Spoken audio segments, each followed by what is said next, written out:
গত আসরে আমরা সূরা ইয়াসিনের ১৯ নম্বর আয়াতের আলোচনা শেষ করেছিলাম। আজ আমরা এই সূরার ২০ থেকে ২৭ নম্বর পর্যন্ত আয়াতের তাফসীর উপস্থাপন করব। প্রথমেই সূরা ইয়াসিনের ২০ ও ২১ নম্বর আয়াতের তর্জমা শোনা যাক। অতঃপর শহরের শেষ প্রান্ত থেকে এক ব্যক্তি দৌড়ে এলো এবং বলল, হে আমার সম্প্রদায়, তোমরা আল্লাহর রসূলগণকে অনুসরণ করো। তাদের অনুসরণ করো যারা তোমাদের কাছে কোনো বিনিময় কামনা করে না, অথচ তারা সুপথ প্রাপ্ত। গত আসরে আমরা একটি পথভ্রষ্ট জাতির লোকজনকে সঠিক পথ দেখানোর জন্য কয়েকজন নবীর আগমন নিয়ে আলোচনা করেছিলাম। সেই আলোচনার ধারাবাহিকতায় এই দুই আয়াতে বলা হচ্ছে, কোনো কোনো মুমিন ব্যক্তি অত্যাচারী লোক ও শাসকের হাত থেকে নবী রাসূলদের রক্ষা করার জন্য নিজেদের জীবন পর্যন্ত বিলিয়ে দিয়েছেন। এখানে যে সৌভাগ্যবান ব্যক্তির কথা বলা হচ্ছে, হাদিসের বর্ণনা অনুযায়ী তার নাম ছিল হাবিব নাজ্জার। তিনি শহরের শেষ প্রান্তে বসে শুনতে পান লোকজন আল্লাহর রাসূলদের নির্যাতন করে হত্যা করতে উদ্যত হয়েছে। এ অবস্থায় তিনি হন্তদন্ত হয়ে ঘটনাস্থলে ছুটে যান এবং নবীদের রক্ষা করার জন্য উপস্থিত জনতার সাহায্য চান। হাবিব নাজ্জার একজন মুমিন ব্যক্তি হিসেবে জানতেন যে কাফেরদেরকে ঈমানের পথে আহ্বান করতে হয়। তিনি উপস্থিত জনতাকে দ্বীনের পথে আহ্বান জানিয়ে বলতে থাকেন তারা যেন এসব রাসূলের আনুগত্য করেন, যারা তাদের হেদায়েতের বিনিময়ে কোনো টাকা পয়সা বা ধন সম্পদ চান না। এর দুই আয়াতের শিক্ষণীয় বিষয়গুলো হচ্ছে: এক, ধর্ম ও ধর্মীয় নেতাদের রক্ষা করা ঈমানদার ব্যক্তির কর্তব্য। দুই, ধর্ম রক্ষা করার ক্ষেত্রে সঙ্গীহীন ও একা থাকা কোনো অজুহাত হতে পারে না। প্রয়োজনে একাই লড়াই করতে হবে। দিন রক্ষার ক্ষেত্রে নিজেদের সংখ্যার অপ্রতুলতা দেখে ঘাবড়ে যাওয়া যাবে না। তিন, আমরা তাদেরই অনুসরণ করব যারা সঠিক পথ প্রাপ্ত হয়েছেন। এবারে সূরা ইয়াসিনের ২২ থেকে ২৪ নম্বর পর্যন্ত আয়াতের তর্জমা শুনব। কেন আমি তার ইবাদত করব না, যিনি আমাকে সৃষ্টি করেছেন এবং যার কাছে তোমরা সবাই প্রত্যাবর্তিত হবে? আমি কি তার পরিবর্তে অন্যদেরকে উপাস্যরূপে গ্রহণ করব?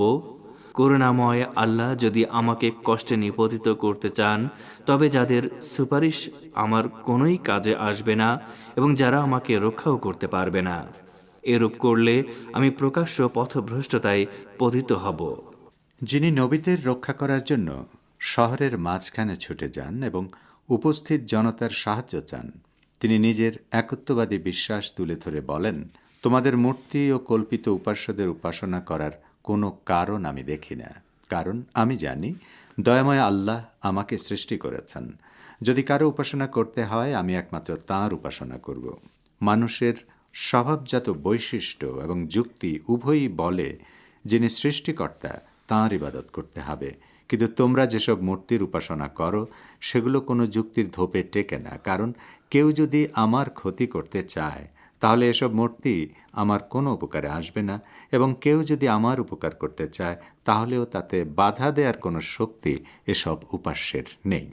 কাজেই বিবেকের আহ্বান প্রত্যাখ্যান করে আমি তোমাদের হাতে তৈরি মূর্তির উপাসনা করতে পারবো না। যদি করি, তাহলে সুস্পষ্টভাবে পথভ্রষ্ট হয়ে যাব। এই ৩ আয়াতের শিক্ষণীয় বিষয়গুলো হচ্ছে: এক, যে কোনো যুক্তির বিবেচনায় সৃষ্টিকর্তার ইবাদত গ্রহণযোগ্য, কিন্তু অন্য কারো উপাসনা কোনো যুক্তির বিচারেই টেকে না। ২, আল্লাহ তাআলা শুধু আমাদের সৃষ্টিকর্তাই নন, একই সঙ্গে আমাদের জীবন পরিচালনাও হয় তার নির্দেশে। কাজেই ইবাদতের একমাত্র যোগ্য ও দাবিদার হচ্ছেন তিনি। এবারে সূরা ইয়াসিনের ২৫ থেকে ২৭ নম্বর পর্যন্ত আয়াতের তর্জমা শোনা যাক। আমি নিশ্চিতভাবে তোমাদের পালনকর্তার প্রতি বিশ্বাস স্থাপন করলাম, অতএব আমার বক্তব্য শুনে নাও। শেষ পর্যন্ত তাকে শহীদ করা হলো এবং তাকে বলা হলো, জান্নাতে প্রবেশ করো। সে বলল, হায়, আমার সম্প্রদায় যদি কোনো ক্রমে জানতে পারত যে আমার পরওয়ারদিগার আমাকে ক্ষমা করেছেন এবং আমাকে সম্মানিতদের অন্তর্ভুক্ত করেছেন। নবীদের রক্ষার্থে ছুটে যাওয়া ব্যক্তি ঘোষণা করেন, আমি এই নবীদের প্রতি ঈমান এনেছি এবং তাদের সাহায্য করার জন্য আমি তোমাদের প্রতি আহ্বান জানাচ্ছি। কিন্তু গোঁড়া ও অন্ধ কাফেররা তার এই সত্যবাণী শুনতে মোটেই আগ্রহী ছিল না। তারা তাকে হত্যা করে এই ভেবে যে এই ব্যক্তির কণ্ঠে আর উপদেশবাণী শুনতে হবে না। কিন্তু আল্লাহ তাআলা শহীদ ব্যক্তিকে জান্নাতে প্রবেশ করানোর নির্দেশ দেন। এটি হচ্ছে বারজাখি জান্নাত, যা কিয়ামত পর্যন্ত জারি থাকবে। আল্লাহর যেসব বান্দা শহীদ হয়েছেন তারা কিয়ামত দিবস পর্যন্ত এই জান্নাতে অবস্থান করবেন। শহীদদের জীবিত থাকা প্রসঙ্গে মহান আল্লাহ সূরা আল ইমরানের 169 নম্বর আয়াতে বলেন, যারা আল্লাহর রাস্তায় নিহত হয় তুমি কখনো তাদেরকে মৃত মনে করো না, বরং তারা জীবিত ও নিজেদের পালনকর্তার নিকট জীবিকা প্রাপ্ত। কাজেই নিজ জাতির লোকদের হাতে নিহত ওই ঈমানদার ব্যক্তি তার হত্যাকারীদের জন্য দোয়া করেছেন যেন তারা হেদায়েত প্রাপ্ত হয় এবং জান্নাত লাভ করতে পারে। এই 3 আয়াতের শিক্ষণীয় দিকগুলো হলো: 1. ধর্ম ও ধর্মীয় নেতাদের রক্ষা করার জন্য প্রয়োজনে নিজেদের জীবন অকাতরে বিলিয়ে দিতে হবে। 2. আল্লাহর প্রেমে মত্ত ব্যক্তিরা সব মানুষের হিতাকাঙ্ক্ষী। মানুষ তাদেরকে কষ্ট দেওয়া সত্ত্বেও তারা কষ্ট দানকারী ব্যক্তিদের মঙ্গল কামনা করেন। এসব মানুষ কষ্ট পাক তা তারা চান না। এবং 3. আল্লাহর রাস্তায় শহীদগণ কিয়ামত দিবস পর্যন্ত বারজাকি জগতে বিশেষ জীবন ও জীবিকা প্রাপ্ত হন। তারা ওই জগতে জান্নাতের সব আরাম আয়েশ ভোগ করেন।